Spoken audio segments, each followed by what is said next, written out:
Hello, beautiful people. I'm just posting a little update because it's kind of important. I need to say something to all those amazing people who responded to my random living with CPTSD, my raw and unedited rant, which was one of the videos that I was probably most nervous about putting onto YouTube and worried that, it was a bit, I don't know, somber.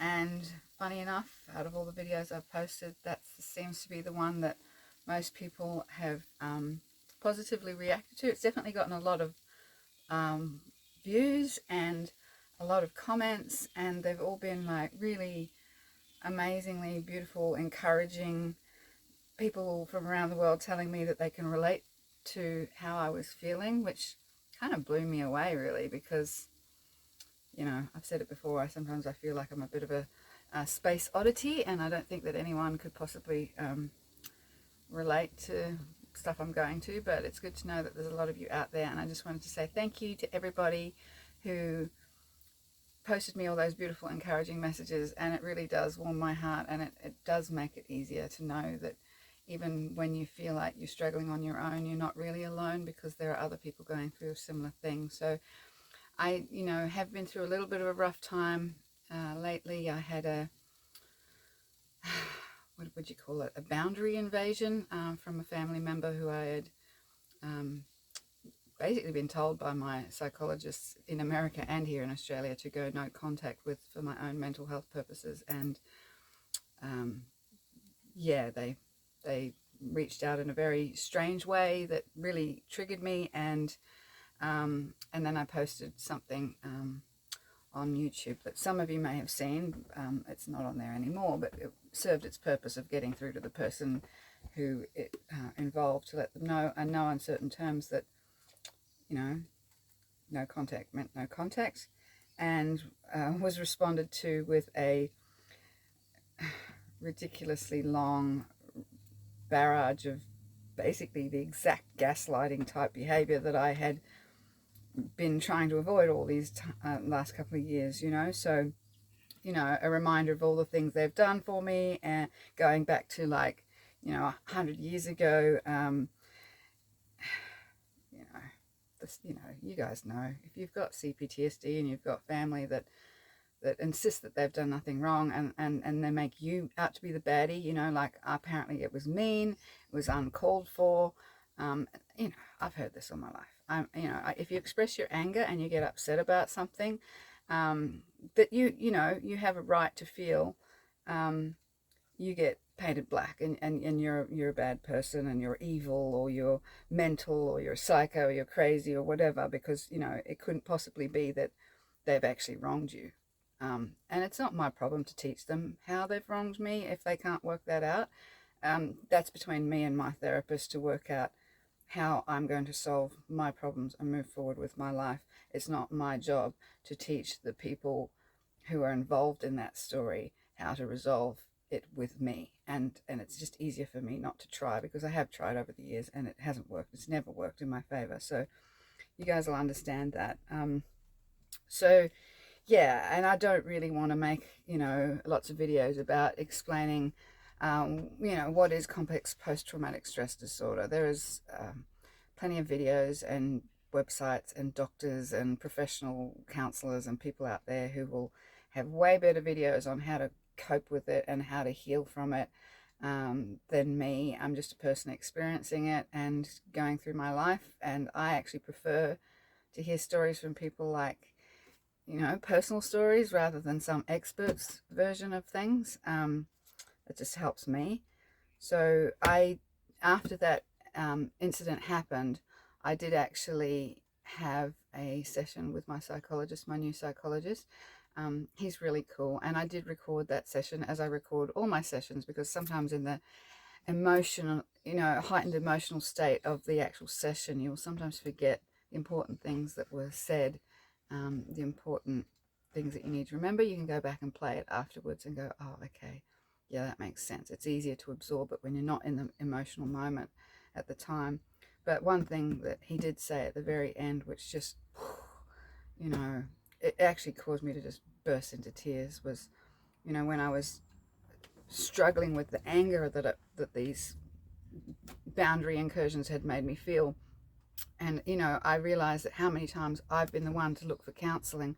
I've so often gone to seek counseling because I need help dealing with my anger issues, you know, not ever thinking, you know, you're actually justified to be angry and you don't need help dealing with your anger issues. You just need help understanding that your anger is justified.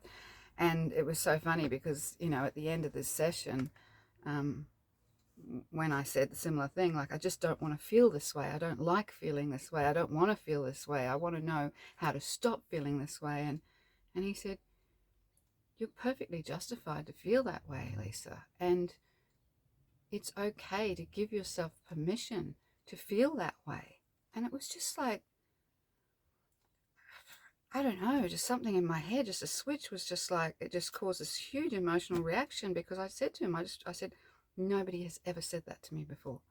Nobody has ever said, it's okay for you to feel angry. It's okay for you to feel sad and disappointed and betrayed and rejected and all those kinds of things. It's actually okay. And he's teaching me how to sit with those feelings. So I will post a video of the session, not the whole session, because the beginning part was mainly talking about what had happened. And, you know, I have no desire to expose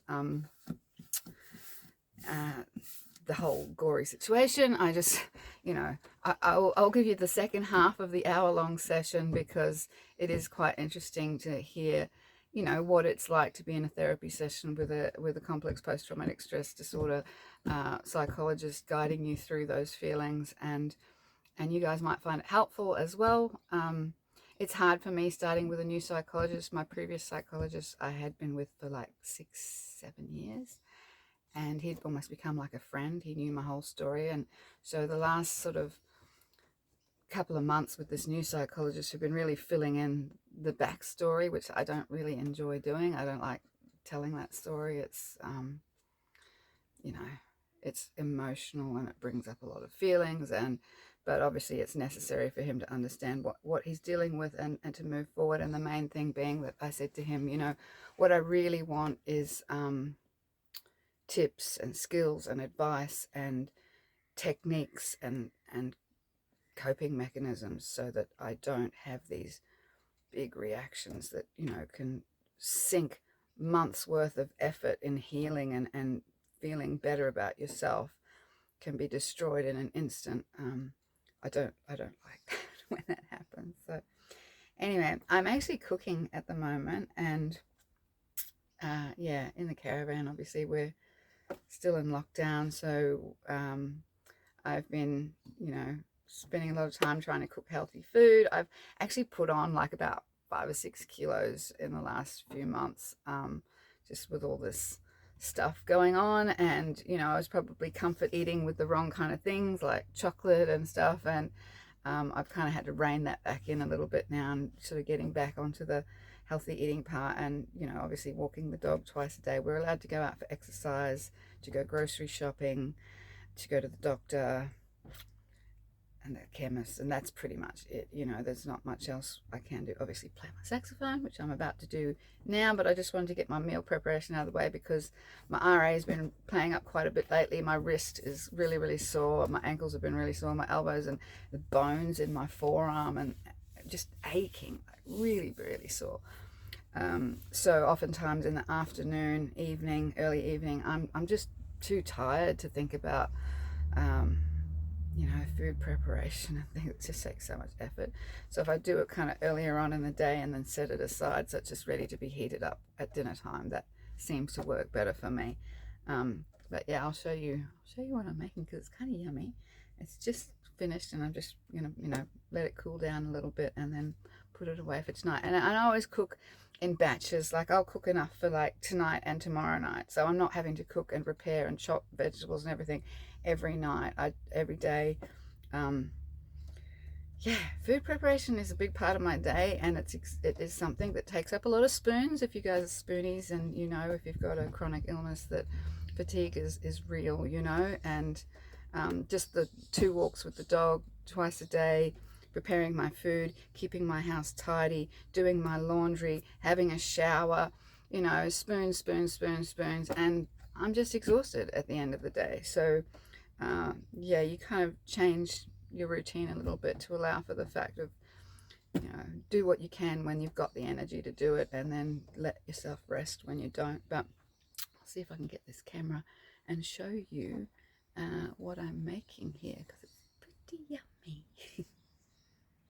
So this is what I just cooked up. It's sweet potato and chickpea curry. So I cooked the sweet potato first, obviously long time, and added all the other vegetables later, like zucchini. There's also pumpkin seeds and sunflower seeds in there, baby spinach, some grated carrot, and the chickpeas go in last with coriander, turmeric, curry powder, a little tiny bit of soy sauce, and then under here is my steam absorption method brown rice. And yum, that's my dinner for tonight. And yeah, I've made a bit of a mess in here, so that's the other thing. Washing dishes is exhausting. And there's my little Pixie girl. Hi, Pixie. So thank you everyone again for your beautiful comments and encouraging messages. That was the main message of this. Wasn't really to give you a cooking lesson on what I have for dinner, but just to say thank you, and I appreciate all of you, and your messages mean the world to me, and I'm sending all my love to all of you who are struggling. And yeah, we're not alone. We'll get through it, and just amongst all the craziness, life is still beautiful and nature is still beautiful, and you just got to focus on that when it gets tough. That's just the only thing that keeps me going. Just focus on the beautiful things that can just consistently are there if you look for them. So love to you all. Thank you so much. Bye.